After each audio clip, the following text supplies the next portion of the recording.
ಹಿಂದಿನ ಕಾಲದಲ್ಲಿ ಪಾಪವು ನಾಚಿಕೆಯ ಸಂಗತಿಯಾಗಿತ್ತು. ಅದು ಮರೆಯಲ್ಲಿತ್ತು. ಆದರೆ ಇಂದು ಪಾಪಗಳು ಬಹಿರಂಗವಾಗಿ ನಡೆಸಲ್ಪಡುತ್ತಿದೆ. ಅದು ನವನೀತಿ ಎಂದು ಕರೆಯಲ್ಪಡುತ್ತಿದೆ.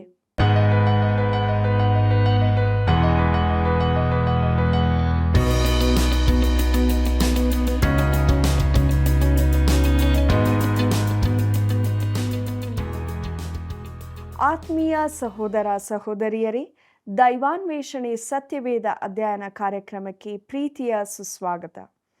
ಇಲ್ಲಿಯವರೆಗೆ ದೇವರ ನಡೆಸುವಿಕೆಗಾಗಿ ಆತನನ್ನು ಕೊಂಡಾಡೋಣ. ದೇವರು ಇಸ್ರಾಯೇಲನ್ನು ಸ್ವಸ್ಥಪಡಿಸಬೇಕೆಂದು ಬಯಸಿದರೂ ಅದು ಯಾರ ಕಡೆಗೆ ನಡೆಯಿತು? ನವನೀತಿ ಎಂದು ಯಾವುದನ್ನು ಕರೆಯುತ್ತಾರೆ? ಎಫ್ರಾಯಿಮು ತಿರುವಿ ಹಾಕದ ಚಪಾತಿ ಎಂಬ ವಿಷಯಗಳನ್ನು ತಿಳಿದುಕೊಳ್ಳಲು ಕೊನೆಯವರೆಗೆ ಕಾರ್ಯಕ್ರಮ ವೀಕ್ಷಿಸಿರಿ. ಬನ್ನಿರಿ, ಪ್ರಾರ್ಥನಾ ಪೂರ್ವಕವಾಗಿ ನಮ್ಮ ಅಧ್ಯಯನವನ್ನು ಪ್ರಾರಂಭಿಸೋಣ. ಮನುಷ್ಯನ ಮಾರ್ಗಗಳು ಯೆಹೋವನಿಗೆ ಕಾಣುತ್ತಲೇ ಇವೆ. ಆತನು ಮನುಷ್ಯರ ನಡತೆಯನ್ನೆಲ್ಲ ಪರೀಕ್ಷಿಸುತ್ತಾನೆ. ಜ್ಞಾನೋಕ್ತಿಗಳು 5ನೇ ಅಧ್ಯಾಯ 21ನೇ ವಚನ. ಕರ್ತನಲ್ಲಿ ಪ್ರೀತಿಯುಳ್ಳ ಸಹೋದರ ಸಹೋದರಿಯರೇ, ನಮ್ಮ ರಕ್ಷಕನಾದ ಯೇಸು ಕ್ರಿಸ್ತನ ಅತಿ ಪರಿಶುದ್ಧವುಳ್ಳ ನಾಮದಲ್ಲಿ ನಿಮ್ಮೆಲ್ಲರಿಗೂ ನನ್ನ ಹೃದಯಪೂರ್ವಕವಾದ ಪ್ರೀತಿಯ ವಂದನೆಗಳು. ಸತ್ಯವೇದ ಅಧ್ಯಯನದಲ್ಲಿ ನಾವು ಮುಂದೆ ಸಾಗಿದಾಗ ಓಶೇಯನ ಪ್ರವಾದನೆ ಗ್ರಂಥದ 6ನೇ ಅಧ್ಯಾಯದವರೆಗೆ ಧ್ಯಾನ ಮಾಡಿ ಆತ್ಮಿಕ ಲಾಭವನ್ನು ನಾವು ಹೊಂದಿಕೊಂಡಿದ್ದೇವೆ. ದೇವರಿಗೆ ಸ್ತೋತ್ರ ಸಲ್ಲಿಸುತ್ತಾ ನಮ್ಮ ಅಧ್ಯಯನದಲ್ಲಿ ಮುಂದೆ ಸಾಗುವಾಗ ಓಶೇಯನ ಪ್ರವಾದನೆ ಗ್ರಂಥದ 7ನೇ ಅಧ್ಯಾಯದ ಧ್ಯಾನವನ್ನು ಪ್ರಾರಂಭಿಸೋಣ. ಪ್ರಿಯರೇ, ಇದರ ಮುಖ್ಯ ಪ್ರಸ್ತಾಪ ಇಸ್ರಾಯೇಲು ಐಗುಪ್ತದ ಕಡೆಗೂ ಅಶ್ಶೂರದ ಕಡೆಗೂ ತಿರುಗಿದ್ದು ಎಂಬುದಾಗಿ. ಪ್ರಿಯರೇ, 7ರಿಂದ 12 ಅಧ್ಯಾಯಗಳಲ್ಲಿ ಇಸ್ರಾಯೇಲು ತನ್ನನ್ನು ಪ್ರೀತಿಸುವ ದೇವರ ಕಡೆಗೆ ತಿರುಗಿಕೊಳ್ಳುವುದರಿಂದ ದಂಡನೆಯನ್ನು ತಪ್ಪಿಸಿಕೊಳ್ಳಬಹುದೆಂಬ ಸತ್ಯವನ್ನು ತಿಳಿಸಲಾಗಿದೆ. ದೇವರು ಇಸ್ರಾಯೇಲರೊಂದಿಗೆ ಕಠಿಣವಾಗಿ ವ್ಯವಹರಿಸುತ್ತಾನೆ. ಆದರೂ ಮೃದುತ್ವದಿಂದ ಅವರನ್ನು ತನ್ನ ಬಳಿಗೆ ದಂಡನೆ ಬರುವ ಮೊದಲು ಕರೆಯಲು ಪ್ರಯತ್ನಿಸುತ್ತಾನೆ. ಆದರೆ ಅದಕ್ಕೆ ಬದಲಾಗಿ ಇಸ್ರಾಯೇಲು ಐಗುಪ್ತದ ಕಡೆಗೂ ಅಶ್ಶೂರದ ಕಡೆಗೂ ತಿರುಗುತ್ತದೆ. ಇಸ್ರಾಯೇಲು ಐಗುಪ್ತದ ಕಡೆಗೂ ಅಶ್ಶೂರದ ಕಡೆಗೂ ತಿರುಗುವುದು ಎಂಬ ವಿಚಾರವನ್ನು ನೋಡೋಣ. ಓಶೇಯನ ಪ್ರವಾದನೆ ಗ್ರಂಥ 7ನೇ ಅಧ್ಯಾಯ 1ನೇ ವಚನವನ್ನು ನನ್ನೊಂದಿಗೆ ಗಮನಿಸಿರಿ. ನಾನು ನನ್ನ ಜನರ ದುರಾವಸ್ಥೆಯನ್ನು ತಪ್ಪಿಸಿ ಇಸ್ರಾಯೇಲನ್ನು ಸ್ವಸ್ಥ ಮಾಡಬೇಕೆಂದಿರುವಾಗ ಎಫ್ರಾಯಿಮಿನ ಅಧರ್ಮವು ಸಮಾರ್ಯದ ದುಷ್ಟತನವು ವ್ಯಕ್ತವಾಗುತ್ತವೆ. ಎಲ್ಲರೂ ಮೋಸ ಮಾಡುತ್ತಾರೆ, ಒಳಗೆ ಕಳ್ಳರು ನುಗ್ಗುತ್ತಾರೆ, ಹೊರಗೆ ಡಕಾಯಿತಿಯವರು ಸುಲಿಯುತ್ತಾರೆ ಎಂಬುದಾಗಿ. ಸಮಾರ್ಯವು ಉತ್ತರದ ರಾಜ್ಯದ ರಾಜಧಾನಿಯಾಗಿದೆ. ಒಮ್ರಿಯು ಅದನ್ನು ರಾಜಧಾನಿಯನ್ನಾಗಿ ಮಾಡಿದ್ದನು. ಮುಂದೆ ಆಹಾಬನು ಇಜಬೇಳಲು ಅಲ್ಲಿ ಒಂದು ಅರಮನೆಯನ್ನು ಕಟ್ಟಿದ್ದರು. ಜಗತ್ತಿನ ಅತ್ಯಂತ ಸುಂದರ ತಾಣಗಳೊಂದರ ಮೇಲೆ ದೇವರ ದಂಡನೆಯು ಬಂದಿದೆ. ಮನೆ ಕಟ್ಟಲಿಕ್ಕೆ ಇಲ್ಲವೇ ಅರಮನೆ ಕಟ್ಟಲು ಅದು ಪ್ರಶಸ್ತ ಸ್ಥಳವಾಗಿದೆ. ಆ ಬೆಟ್ಟದ ತುದಿಯಿಂದ ಸುತ್ತಣ ಪ್ರದೇಶದ ರಮ್ಯ ನೋಟ ಸಿಗುತ್ತದೆ. ಪಶ್ಚಿಮಕ್ಕೆ ಮೆಡಿಟರೇನಿಯನ್ ಸಮುದ್ರವಿದೆ, ಪೂರ್ವಕ್ಕೆ ಯೋರ್ದಾನ್ ಕಣಿವೆ ಇದೆ, ಉತ್ತರಕ್ಕೆ ಹೆರ್ಮೋನ್ ಬೆಟ್ಟ ಹಾಗೂ ಮೆಗಿದ್ದೋ, ದಕ್ಷಿಣಕ್ಕೆ ಯೆರೂಸಲೇಮ್ ಪಟ್ಟಣವು ಇರುತ್ತವೆ. ಪ್ರಿಯರೇ, ಯಾವ ದಿಕ್ಕಿನಲ್ಲೂ ಯಾವ ಅಡ್ಡಿಯೂ ಇರದ ಒಳ್ಳೆಯ ಸ್ಥಳವಾಗಿತ್ತು. ಆದರೆ ಈ ದಿನಗಳಲ್ಲಿ ಅದು ನಿರ್ಜನ ಹಾಳು ಭೂಮಿಯಾಗಿದೆ. ದೇವರ ದಂಡನೆಗೆ ಅದು ನಿಜವಾಗಿ ಒಳಗಾಗಿದೆ. ಓಶೇಯನ ದಿನಗಳಲ್ಲಿ ಇಸ್ರಾಯೇಲರಲ್ಲಿ ಏನಾಗುತ್ತಿತ್ತೆಂದರೆ, ಅಲ್ಲಿ ತನಕ ಮರೆ ಮಾಡಲ್ಪಟ್ಟ ಪಾಪವು ಈಗ ಬಹಿರಂಗವಾಗಿದೆ. ಅವರು ಗುಟ್ಟಾಗಿ ಮಾಡುತ್ತಿದ್ದ ಪಾಪಗಳನ್ನು ಈಗ ಎಲ್ಲರೆದುರಿಗೆ ಮಾಡುತ್ತಿದ್ದರು. ಅವರಲ್ಲಿ ಯಾವ ನಾಚಿಕೆಯಾಗಲಿ ಪಾಪ ಬೋಧವಾಗಲಿ ತಮ್ಮ ಪಾಪದ ಕುರಿತ ಮನಸ್ಸಾಕ್ಷಿಯ ಹಂಗುವಿಕೆಯಾಗಲಿ ಇರಲಿಲ್ಲ. ಅವರು ಕರ್ತನ ಬಳಿಗೆ ಪಶ್ಚಾತ್ತಾಪದಿಂದ ತಿರುಗಿಕೊಂಡರೆ ಆತನು ಅವರ ಅಪರಾಧಗಳನ್ನು ಕ್ಷಮಿಸುವನು. ಆದರೆ ಅವರು ತಮ್ಮ ದುಷ್ಟತನದಲ್ಲೇ ಮುಂದುವರಿದು ಅದರಲ್ಲೇ ಬಹುದೂರ ಹೋದರು. ಪ್ರಿಯರೇ, ಗುಪ್ತವಾಗಿ ಪಾಪ ಮಾಡುವುದು ಬೇರೆ, ಅದು ಕೆಟ್ಟದ್ದೇ. ಆದರೆ ಅವುಗಳನ್ನು ಬಹಿರಂಗಪಡಿಸಿ ಲೋಕದ ಎದುರು ಹೊಗಳಿಕೊಳ್ಳುವುದು ಬೇರೆ. ಅದು ಅತಿ ಆಳಕ್ಕೆ ಇಳಿದು ಹೋದಂತೆ ಆದ್ದರಿಂದಲೇ ಓಶೇಯನ ಸಂದೇಶವು ನಮ್ಮ ದೇಶಕ್ಕೂ ಬೇರೆಲ್ಲ ದೇಶಗಳಿಗೂ ಅನ್ವಯಿಸುವಂಥದ್ದೆಂದು ನಾನು ಭಾವಿಸುತ್ತೇನೆ. ಇಸ್ರಾಯೇಲ್ಯರು ದೇವರಿಂದ ಆರಿಸಿಕೊಂಡವರಾದ್ದರಿಂದ ಅವರು ಪಾಪದಲ್ಲೇ ಮುಂದುವರಿದಾಗ ಆತನು ಅವರನ್ನು ಸೆರೆ ಒಯ್ಯಲ್ಪಡುವಂತೆ ಮಾಡಿದ್ದರಿಂದ ಅದೇ ರೀತಿಯ ಪಾಪದಲ್ಲಿರುವ ಯಾವ ರಾಷ್ಟ್ರವನ್ನಾದರೂ ದೇವರು ಸುಮ್ಮನೆ ಬಿಡುವನೋ? ಪ್ರಿಯರೇ, ಹಿಂದೆ ಗುಪ್ತವಾಗಿ ನಡೆಸುತ್ತಿದ್ದವುಗಳನ್ನು ಈಗ ಬಹಿರಂಗವಾಗಿ ಮಾಡಲಾಗುತ್ತದೆ. ಇದು ಎಲ್ಲ ರೀತಿಯ ಪಾಪಗಳ ಗುಣಲಕ್ಷಣವೂ ಆಗಿರುತ್ತದೆ. ಇತ್ತೀಚೆಗೆ ಒಬ್ಬರು ನನ್ನನ್ನು ಕೇಳಿದರು, ನಮ್ಮ ದಿನಗಳಲ್ಲಿ ಈಗಿನಂತೆ ಪಾಪ ಮಾಡುತ್ತಿದ್ದರು ಎಂದು. ಆಗ ನಾನೆಂದೆ, ಹೌದು, ನಾನು ಕೂಡ ರಕ್ಷಿಸಲ್ಪಡುವ ಮೊದಲು ಅಂಥವನಾಗಿದ್ದೆ. ಹಾಗಾದರೆ ವ್ಯತ್ಯಾಸವೇನು? ನಾನು ಹೇಳುತ್ತೇನೆ, ನಮ್ಮ ದಿನಗಳಲ್ಲಿ ನಾವು ಮರೆಯಾಗಿ ಇವುಗಳನ್ನು ನಡೆಸುತ್ತಿದ್ದೆವು. ಪಾಪ ಕೃತ್ಯವೆಂದರೆ ನಾಚಿಕೆಯ ಸಂಗತಿಯಾಗಿತ್ತು. ಆದರೆ ಈಗ ಪಾಪಗಳು ಬಹಿರಂಗವಾಗಿ ಲೋಕದೆದುರೇ ನಡೆಸಲ್ಪಡುತ್ತವೆ. ಅದನ್ನು ನವನೀತಿ ಎಂದು ಕರೆಯುತ್ತಾರೆ. ಈ ದಿನಗಳಲ್ಲಿ ಪಾಪದ ಸುತ್ತ ಪ್ರಭಾವಳಿ ನಿರ್ಮಿಸಿರುವಂತಿದೆ. ಪಾಪದಲ್ಲಿ ಹೊಸದನ್ನು ಧೈರ್ಯದಿಂದ ಮಾಡುವಂತೆ ಪ್ರೇರೇಪಿಸಲಾಗುತ್ತದೆ. ಪ್ರಿಯರೇ, ದೇವರ ವಾಕ್ಯವು ಬದಲಾಗಿಲ್ಲವೆಂಬ ಸತ್ಯವನ್ನು ನಾವು ಎದುರಿಸಲೇಬೇಕಾಗಿದೆ. ಪಾಪದ ಬಹಿರಂಗತ್ವವು ಸುಧಾರಣೆಯ ಸೂಚಕವಲ್ಲ, ಆದರೆ ನಾವು ಕ್ರೈಸ್ತ ಸಂಸ್ಕೃತಿಯೊಂದಿಗಿನ ನಾಗರಿಕತೆಯನ್ನು ಕಳಕೊಳ್ಳುತ್ತಿದ್ದೇವೆಂದು ಸೂಚಿಸುತ್ತದೆ. ಮುಂದಕ್ಕೆ ನೋಡ್ರಿ, ಓಶೇಯನ ಪ್ರವಾದನೆ ಗ್ರಂಥ 7ನೇ ಅಧ್ಯಾಯ 2ನೇ ವಚನವನ್ನು. ನಮ್ಮ ದುರ್ಮಾರ್ಗವೆಲ್ಲ ಯೆಹೋವನ ಜ್ಞಾಪಕದಲ್ಲಿರುತ್ತದೆ ಎಂದು ಅವರು ಮಂದಟ್ಟು ಮಾಡಿಕೊಳ್ಳುವುದಿಲ್ಲ. ಅವರ ದುಷ್ಕೃತ್ಯಗಳು ಈಗ ಅವರನ್ನು ಮುತ್ತಿಕೊಂಡಿವೆ, ನನ್ನ ಕಣ್ಣೆದುರಿಗಿವೆ ಎಂಬುದಾಗಿ. ಪ್ರಿಯರೇ, ದೇವರು ಹೇಳುತ್ತಿದ್ದಾನೆ, ಅವರ ಹಿಂದಿನ ಪಾಪಗಳು ತಿಳಿದಿವೆ, ಆದರೆ ಈಗ ಅವರು ಇನ್ನೂ ಮುಂದಕ್ಕೆ ಹೋಗಿ ತಮ್ಮ ಪಾಪಗಳನ್ನು ಬಹಿರಂಗವಾಗಿ ಮಾಡುತ್ತಿದ್ದಾರೆ. ಅಂದರೆ ಅವರು ಅನೈತಿಕತೆಯ ಅತೀ ಕೆಳಗಿನ ಸ್ಥಿತಿಗೆ ತಲುಪಿದ್ದಾರೆ. ಮುಂದಕ್ಕೆ ನೋಡೋಣ. ಓಶೇಯನ ಪ್ರವಾದನೆ ಗ್ರಂಥ 7ನೇ ಅಧ್ಯಾಯ 3ನೇ ವಚನವನ್ನು. ತಮ್ಮ ಕೆಟ್ಟತನದಿಂದ ರಾಜನನ್ನು ಆನಂದಗೊಳಿಸುತ್ತಾರೆ, ಸುಳ್ಳುಗಳಿಂದ ಮುಖಂಡರನ್ನು ಸಂತೋಷಪಡಿಸುತ್ತಾರೆ ಎಂಬುದಾಗಿ. ಪ್ರಿಯರೇ, ಇಂತಹ ದುಷ್ಕೃತ್ಯಗಳನ್ನು ರಾಜನು, ಪ್ರಭುಗಳು ಕೈತಟ್ಟಿ ಶ್ಲಾಘಿಸುತ್ತಾರೆ. ನಮ್ಮ ದಿನಗಳಲ್ಲಿ ನಾಯಕತ್ವದಲ್ಲಿರುವವರು ವಿದ್ಯಾಕ್ಷೇತ್ರ, ವಿಜ್ಞಾನ, ರಾಜಕೀಯ, ಸಭೆ ಯಾವುದರಲ್ಲಾದರೂ ಕೆಟ್ಟ ದುರ್ಭಾಷೆಗಳನ್ನಾಡಿದರೆ ಈಗ ಮಾಡುವಂತೆ ಅದೊಂದು ದುರಂತವೆಂದು ತಿಳಿಯಲಾಗುತ್ತಿತ್ತು. ಆದರೆ ಬಹಿರಂಗವಾಗಿ ಈಗ ಅಂಥವುಗಳಲ್ಲಿ ತೊಡಗಿರುವವರು ಶ್ಲಾಘಿಸಲ್ಪಡುತ್ತಾರೆ. ದುರ್ಭಾಷೆ ಆಡುವ ನಾಯಕನನ್ನು ನಿಜವಾದ ಧೈರ್ಯಸ್ಥನೆಂದು ಹೊಗಳುತ್ತಾರೆ. ಆದರೆ ಅವನ ಶಬ್ದಕೋಶ ಚಿಕ್ಕದೆಂದು ಅವನಿಗೆ ಮಾತನಾಡಲು ತಕ್ಕ ಪದಗಳು ದೊರಕುವುದಿಲ್ಲವೆಂದು ಇದರ ಅರ್ಥವಾಗಿದೆ. ದುರದೃಷ್ಟವಶಾತ್ ಈ ವಚನವು ನಮ್ಮ ದೇಶಕ್ಕೂ ಅನ್ವಯವಾಗುತ್ತದೆ ಮತ್ತು ಚರಿತ್ರೆಯ ಪ್ರಕಾರ ಇದು ಅನೇಕ ರಾಷ್ಟ್ರಗಳಿಗೂ ಅನ್ವಯವಾಗಿದ್ದು, ಅಂಥ ದೇಶಗಳು ನಾಶವಾಗಿ ದುರ್ಗತಿಗಿಳಿದು ಹೋಗಿವೆ, ಹಾಳಾಗಿ ಬಿದ್ದಿವೆ. ಮುಂದಕ್ಕೆ ನೋಡೋಣ. ಓಶೇಯನ ಪ್ರವಾದನೆ ಗ್ರಂಥ 7ನೇ ಅಧ್ಯಾಯ 4ನೇ ವಚನವನ್ನು. ಅವರೆಲ್ಲರೂ ವ್ಯಭಿಚಾರಿಗಳು, ರೊಟ್ಟಿಗಾರನು ಬೆಂಕಿ ಹೊತ್ತಿಸಿ ಉರಿಸಿ ಕಣಕವನ್ನು ನಾದಿದಾಗಿನಿಂದ ಹುಳಿ ಬರುವ ತನಕ ಮತ್ತಷ್ಟು ಉರಿಸದೆ ಹಾಗೆಯೇ ಬಿಟ್ಟಿರುವ ಒಲೆಗೆ ಸಮಾನರಾಗಿದ್ದಾರೆ ಎಂಬುದಾಗಿ. ಕರ್ತನಲ್ಲಿ ಪ್ರಿಯರೇ, ಈ ಹೋಲಿಕೆ ಬಹು ಭಯಂಕರವಾದದ್ದು. ರೊಟ್ಟಿಗಾರನು ತನ್ನ ಒಲೆಯನ್ನು ತಯಾರು ಮಾಡಿದ್ದು ಅದರ ಬೆಂಕಿಯನ್ನು ಹೆಚ್ಚಿಸದೆ ಹಿಟ್ಟು ನಾದುವುದಕ್ಕೂ ರೊಟ್ಟಿ ಸುಡುವುದಕ್ಕೆ ತಯಾರಾಗುವುದಕ್ಕೂ ಕಾದಿದ್ದಾನೆ.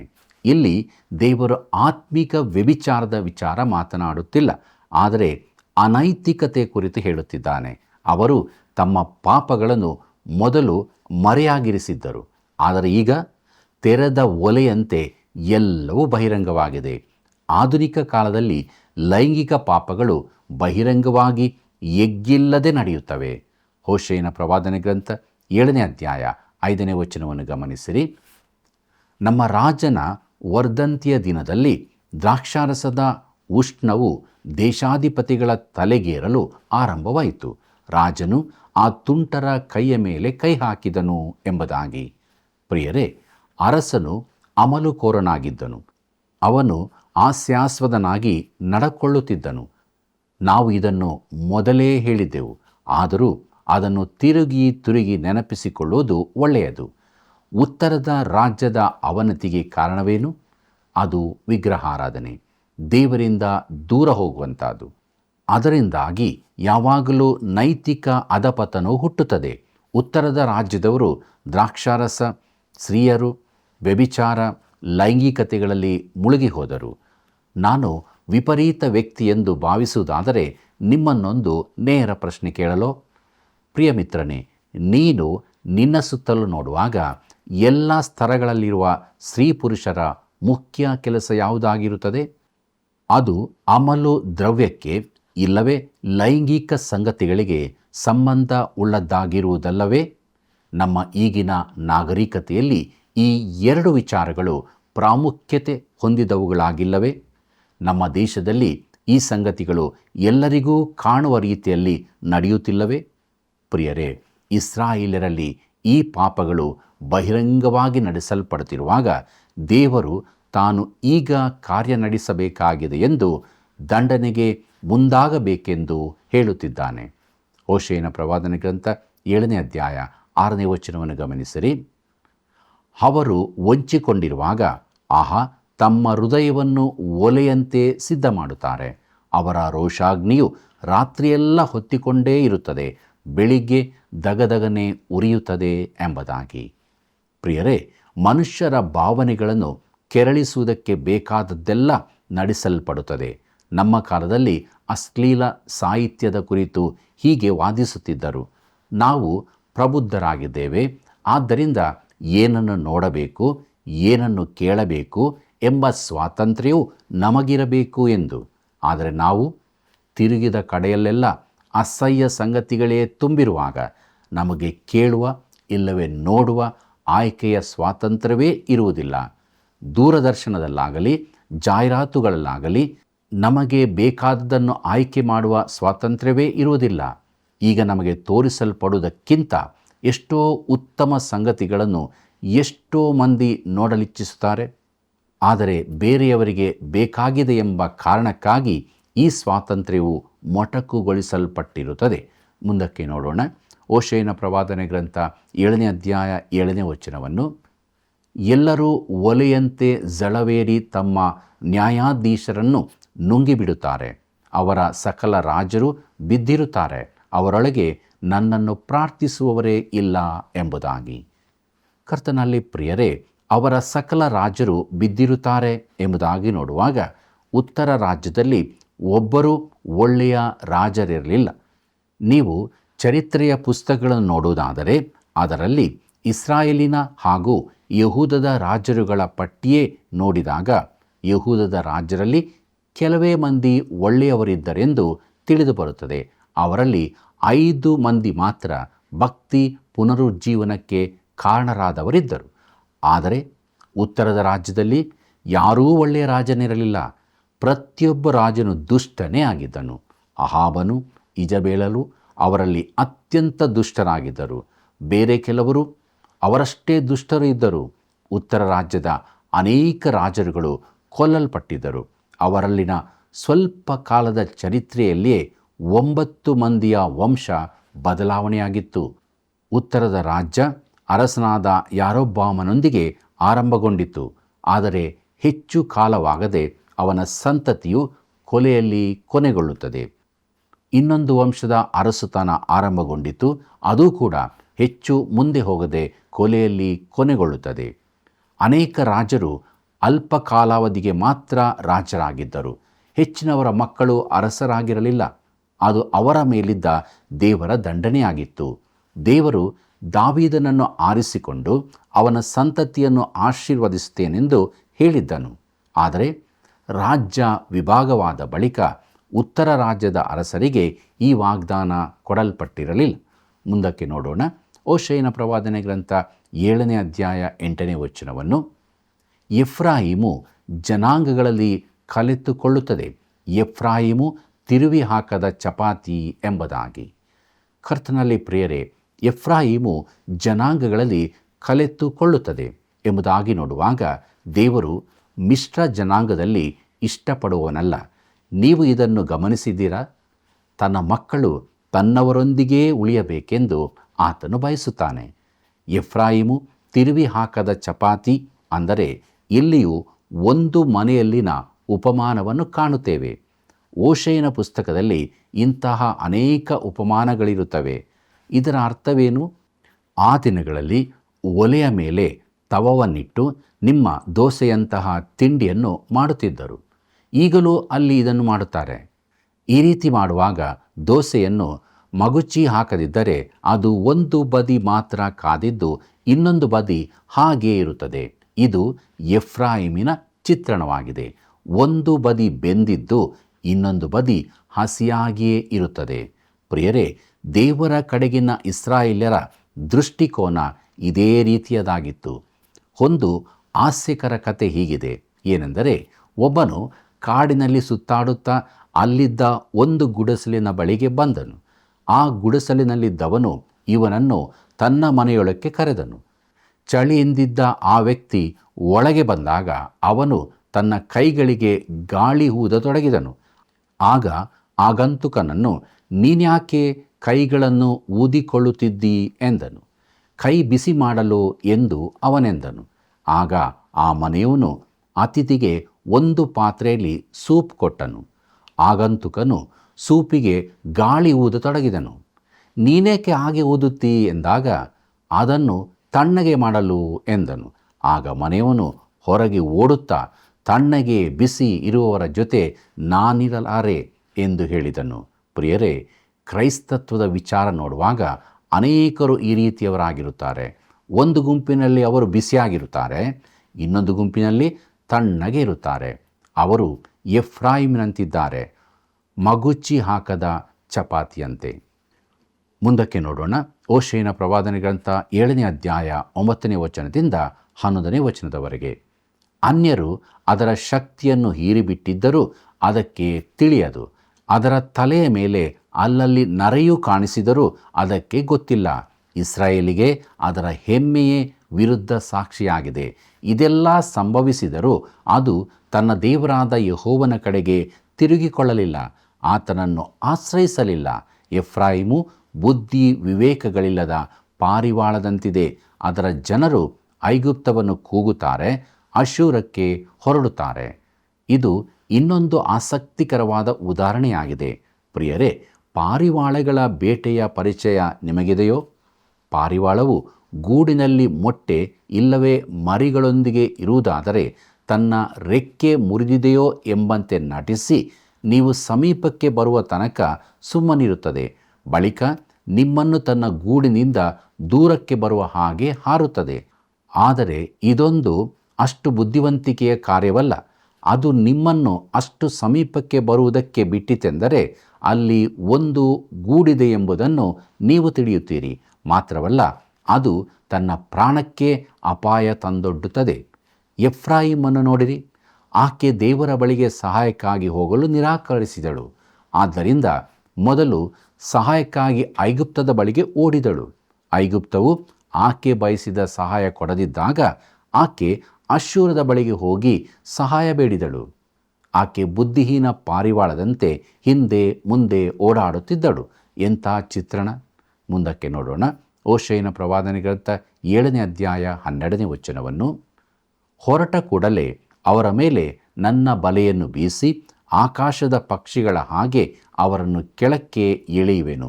ಅವರೆಲ್ಲರ ಕಿವಿಗೆ ಬಿದ್ದ ಮಾತಿಗನುಸಾರವಾಗಿ ಅವರನ್ನು ಶಿಕ್ಷಿಸುವೆನು ಎಂಬುದಾಗಿ. ಪ್ರೀತಿಯುಳ್ಳ ದೇವಜನರೇ, ನಾವು ಚಿಕ್ಕವರಿರುವಾಗ ಒಂದು ರಟ್ಟಿನ ಪೆಟ್ಟಿಗೆಯ ಒಂದು ಬದಿಯನ್ನು ಸ್ವಲ್ಪ ಮೇಲಕ್ಕೆತ್ತಿ ಕಾಳುಗಳನ್ನು ಆ ಪೆಟ್ಟಿಗೆಯ ಅಡಿಯಲ್ಲಿ ಹಾಕುತ್ತಿದ್ದೆವು. ಬಳಿಕ ನಾವು ದೂರದಲ್ಲಿ ಅಡಗಿ ಕುಳಿತಿದ್ದು ಕಾಯುತ್ತಿದ್ದೆವು. ಪಾರಿವಾಳಗಳು ಕಾಳನ್ನು ತಿನ್ನುವುದಕ್ಕಾಗಿ ಬರುತ್ತಿದ್ದವು. ಬಳಿಕ ನಾವು ಕಟ್ಟಿದ್ದ ನೂಲನ್ನು ಎಳೆದಾಗ ಆ ಪೆಟ್ಟಿಗೆ ಪಾರಿವಾಳದ ಮೇಲೆ ಮುಚ್ಚಿಕೊಳ್ಳುತ್ತಿತ್ತು. ಅವು ಬುದ್ಧಿಹೀನವಾಗಿ ವರ್ತಿಸುತ್ತವೆ. ಇಲ್ಲಿ ದೇವರು ಅದನ್ನೇ ಹೇಳುತ್ತಿದ್ದಾನೆ. ನನ್ನ ಬಲೆಯನ್ನು ಅವರ ಮೇಲೆ ಹರಡುವೆನೆಂದು ಹೇಳುತ್ತಿದ್ದಾನೆ. ಅವು ಸಿಕ್ಕಿಬೀಳುತ್ತವೆ. ಓಶೇಯನ ಪ್ರವಾದನೆ ಗ್ರಂಥ 7ನೇ ಅಧ್ಯಾಯ 13ನೇ ವಚನವನ್ನು ಗಮನಿಸಿರಿ. ಅವರು ನನ್ನ ಕಡೆಯಿಂದ ಅಗಲಿ ಹೋಗಿದ್ದಾರೆ. ಹಾಳಾಗಲಿ, ನನಗೆ ದ್ರೋಹ ಮಾಡಿದ್ದಾರೆ, ನಾಶವಾಗಲಿ. ನಾನು ಅವರನ್ನು ಉದ್ಧರಿಸಬೇಕೆಂದಿರುವಾಗಲೂ ನನ್ನ ವಿಷಯವಾಗಿ ಸುಳ್ಳಾಡಿದ್ದಾರೆ. ಅವರನ್ನು ಹೇಗೆ ಉದ್ಧರಿಸಲಿ ಎಂಬುದಾಗಿ. ಕರ್ತನಲ್ಲಿ ಪ್ರಿಯರೇ, ದೇವರು ಅವರಿಗಾಗಿ ಬಿಡುಗಡೆಯನ್ನು ಸಿದ್ಧ ಮಾಡಿಟ್ಟಿದ್ದನು. ಆದರೂ ಈ ಜನರು ಜೀವಿಸುವ ನಿಜ ದೇವರಿಂದ ದೂರ ಹೋಗಿದ್ದಾರೆ. ಓಶೇಯನ ಪ್ರವಾದನೆ ಗ್ರಂಥ 7ನೇ ಅಧ್ಯಾಯ 14ನೇ ವಚನವನ್ನು ಗಮನಿಸಿರಿ. ಅವರು ಹಾಸಿಗೆಯ ಮೇಲೆ ಬಿದ್ದುಕೊಂಡು ಧಾನ್ಯ ದ್ರಾಕ್ಷಾರಸಗಳಿಗೆ ಅರಚಿಕೊಳ್ಳುತ್ತಾರೆಯೇ ಹೊರತು ನನ್ನನ್ನು ಮನಪೂರ್ವಕವಾಗಿ ಎಂದೂ ಪ್ರಾರ್ಥಿಸಲಿಲ್ಲ. ನನ್ನನ್ನು ತೊರೆದು ಬಿಟ್ಟು ತಮ್ಮ ದೇಹಗಳನ್ನು ಗಾಯ ಮಾಡಿಕೊಳ್ಳುತ್ತಾರೆ ಎಂಬುದಾಗಿ. ತಮ್ಮ ಮೇಲೆ ಬಂದಿರುವ ಕ್ಷಾಮವು ದೇವರ ದಂಡನೆಯೇ ಎಂಬುದನ್ನು ಅವರು ತಿಳುಕೊಳ್ಳಲಿಲ್ಲ. ಅವರು ಆಹಾರ ಬೇಕೆಂದು ಕೂಗಿಕೊಳ್ಳುತ್ತಿದ್ದರು. ಓಶೇಯನ ಪ್ರವಾದನೆ ಗ್ರಂಥ 7ನೇ ಅಧ್ಯಾಯ 15 ಮತ್ತು 16ನೇ ವಚನವನ್ನು ಗಮನಿಸಿರಿ. ಅವರಿಗೆ ಯುದ್ಧವನ್ನು ಕಲಿಸಿ ತೋಳುಗಳನ್ನು ಬಲಪಡಿಸಿದ ನನಗೂ ವಿರುದ್ಧವಾಗಿ ಕೇಡನ್ನು ಕಲ್ಪಿಸುತ್ತಾರೆ. ಅತ್ತಿತ್ತ ತಿರುಗಿಕೊಳ್ಳುತ್ತಾರೆ, ಮೇಲಕ್ಕೆ ಮಾತ್ರ ತಿರುಗಿಕೊಳ್ಳುವುದಿಲ್ಲ. ಮೋಸದ ಬಿಲ್ಲಿಗೆ ಸಮಾನರಾಗಿದ್ದಾರೆ. ಅವರ ಮುಖಂಡರು ತಮ್ಮ ನಾಲಿಗೆಯ ಸೊಕ್ಕಿನ ನಿಮಿತ್ತ ಖಡ್ಗ ಹತರಾಗಿ ಬೀಳುವರು. ಅವರ ಪತನವು ಐಗುಪ್ತ ದೇಶದ ಹಾಸ್ಯಕ್ಕೆ ಆಸ್ಪದವಾಗುವುದು ಎಂಬುದಾಗಿ. ಪ್ರಿಯರೇ, ಮೋಸದ ಬಿಲ್ಲಿಗೆ ಸಮಾನರಾಗಿದ್ದಾರೆ ಎಂಬುದಾಗಿ ನೋಡುವಾಗ, ಬಾಣ ಬಿಡುವುದಕ್ಕಾಗಿ ಬಿಲ್ಲಿಗೆ ಬಾಣವನ್ನು ಹೂಡಿದರೆ ಅದರ ಹಗ್ಗವೇ ತುಂಡಾಗುತ್ತದೆ. ಅದನ್ನು ನಂಬುವುದಕ್ಕಾಗದು. ಅವರ ಪತನವು ಐಗುಪ್ತ ದೇಶದ ಹಾಸ್ಯಕ್ಕೆ ಆಸ್ಪದವಾಗುವುದು. ಅಂದರೆ ಐಗುಪ್ತವು ಅವರನ್ನು ಹಾಸ್ಯ ಮಾಡತೊಡಗುವುದು. ಅವರ ನಡತೆ ನೋಡಿ ಹಣಕಿಸುವರು. ಇದು ದೇವರ ವಾಕ್ಯದ ಅತೀ ಕಠಿಣವಾದ ಭಾಗವೆಂಬುದು ನಿಮಗೂ ತಿಳಿಯಬಹುದು. ಪ್ರಿಯರೇ, ಓಶೇಯನ ಕಾಲದಲ್ಲಿ ಅವನು ಜನಪ್ರಿಯನಾದ ಪ್ರವಾದಿಯಾಗಿರಲಿಲ್ಲ. ಈ ದಿನಗಳಲ್ಲೂ ಅವನನ್ನು ಯಾರೂ ಮೆಚ್ಚಿಕೊಳ್ಳಲಿಕ್ಕಿಲ್ಲ. ಆದರೂ ಅವನ ಮಾತಿನಲ್ಲಿ ನಮಗೊಂದು ಸಂದೇಶವಿದೆ. ನಾವು ಕಿವಿಗೊಡುವುದು ಒಳ್ಳೆಯದು. ಪ್ರೀತಿಯುಳ್ಳ ಸಹೋದರ ಸಹೋದರಿಯರೇ, ದೇವರ ವಾಕ್ಯ ನಮ್ಮ ಸಂಗಡ ಮಾತನಾಡಿದೆ. ಯಾರು ದೇವರ ವಾಕ್ಯಕ್ಕೆ ಕಿವಿಗೊಟ್ಟು ಅದಕ್ಕೆ ವಿಧೇಯರಾಗ್ತಾರೋ ಅವರು ತಮ್ಮ ಜೀವಿತದಲ್ಲಿ ರಕ್ಷಣೆಯನ್ನು ಹೊಂದಿಕೊಳ್ಳುತ್ತಾರೆ. ಇಂಥ ಆಶೀರ್ವಾದ ನಮ್ಮ ಮುಂದೆ ಇರುವಾಗ ನಾವು ದೇವರ ಬಳಿಗೆ ಬರೋಣ, ನಮ್ಮನ್ನು ತಗ್ಗಿಸಿಕೊಳ್ಳೋಣ. ಆತನಿಂದ ಆತ್ಮಿಕ ಆಶೀರ್ವಾದ ಹೊಂದಿಕೊಂಡು ನಮ್ಮ ಭೌತಿಕ ಜೀವಿತದಲ್ಲಿ ಭಯಭಕ್ತಿಯಲ್ಲಿ ಜೀವಿಸೋಣ. ಪ್ರಾರ್ಥನೆ ಮಾಡೋಣ. ಅತ್ಯಂತ ಪ್ರೀತಿಯೂ ಕರುಣೆಯುಳ್ಳಂಥ ನಮ್ಮ ರಕ್ಷಕನಾದ ಯೇಸು ಸ್ವಾಮಿಯಲ್ಲಿ ತಂದೆಯಾದ ದೇವರೇ, ನೀನು ಒಳ್ಳೆಯವನು ಸ್ವಾಮಿ, ಒಳ್ಳೆಯದನ್ನೇ ಮಾಡುತ್ತಿ. ನಾವಾದರೂ ನಿನ್ನ ಮಾತಿಗೆ ಅವಿಧೇಯರಾಗಿ ಜೀವಿಸುವರಾಗಿದ್ದೇವೆ. ನಮ್ಮನ್ನು ಕರುಣಿಸು, ನಮ್ಮನ್ನು ಕ್ಷಮಿಸು. ನಿನ್ನ ವಾಕ್ಯಕ್ಕೆ ವಿಧೇಯರಾಗಿ ನಿನ್ನ ಆಶೀರ್ವಾದ ಹೊಂದಿದವರಾಗಿ ಜೀವಿಸುವುದಕ್ಕೆ ಸಹಾಯ ಮಾಡು. ಯಾರ್ಯಾರು ಕಷ್ಟ, ದುಃಖ, ಕಣ್ಣೀರು, ಬೇಸರಗಳಿದ್ದಾರೋ ಅವರನ್ನು ಕರುಣಿಸು. ಅವರಿಗೆ ಬಿಡುಗಡೆಯನ್ನು, ಸಮಾಧಾನವನ್ನು, ಆರೋಗ್ಯವನ್ನು ದಯಪಾಲಿಸಿಕೊಡು ಸ್ವಾಮಿ. ಭವಿಷ್ಯತ್ತನ್ನು ಎದುರು ನೋಡುವ ಪ್ರತಿಯೊಬ್ಬರಿಗೆ ಸುಂದರವಾದ ಭವಿಷ್ಯತ್ತನ್ನು ನಿರ್ಮಿಸಿ ಆ ಮೂಲಕ ನೀನು ಮಹಿಮೆ ಹೊಂದು. ಯೇಸುವಿನ ನಾಮದಲ್ಲಿ ಬೇಡಿದ್ದೇವೆ ತಂದೆ, ಆಮೆನ್. ಪ್ರಿಯರೇ, ದೇವರು ತನ್ನ ಜನರನ್ನು ರಕ್ಷಿಸಲು ಬಂದರೂ ಕೂಡ ಇಸ್ರಾಯೇಲ್ಯರು ಐಗುಪ್ತದ ಕಡೆಗೂ ಅಶ್ಶೂರದ ಕಡೆಗೂ ನಡೆದರು. ಎಂತಹ ವಿಪರ್ಯಾಸ ಅಲ್ಲವೇ? ಇಂದು ಪಾಪವು ಬಹಿರಂಗವಾಗಿದೆ, ನಾಚಿಕೆಯಿಲ್ಲದೆ ನಡೆಯುತ್ತಿದೆ. ತಿರುವಿ ಹಾಕದ ಚಪಾತಿಯ ಹಾಗೆ ನಾವು ಇರದೆ ಆತ್ಮಿಕವಾಗಿ ಬಲ ಹೊಂದಿ ನಿರೀಕ್ಷೆಯ ಜೀವಿತದಲ್ಲಿ ಮುನ್ನಡೆಯೋಣ. ದೇವರನ್ನು ಘನಪಡಿಸೋಣ. ಆತ್ಮೀಯ ವೀಕ್ಷಕರೇ, ದೇವರ ವಾಕ್ಯಗಳ ಅಧ್ಯಯನ ಎಷ್ಟೊಂದು ಅರ್ಥಗರ್ಭಿತವಾಗಿತ್ತಲ್ಲವೇ? ನೀವು ಹೊಂದಿಕೊಂಡ ಆಶೀರ್ವಾದ, ಪ್ರಾರ್ಥನಾ ಮನವಿಗಳನ್ನು ನಮಗೆ ತಿಳಿಯಪಡಿಸಿರಿ. ಮತ್ತೆ ಸಂಧಿಸೋಣ. ಪ್ರೀತಿಯ ವಂದನೆಗಳು.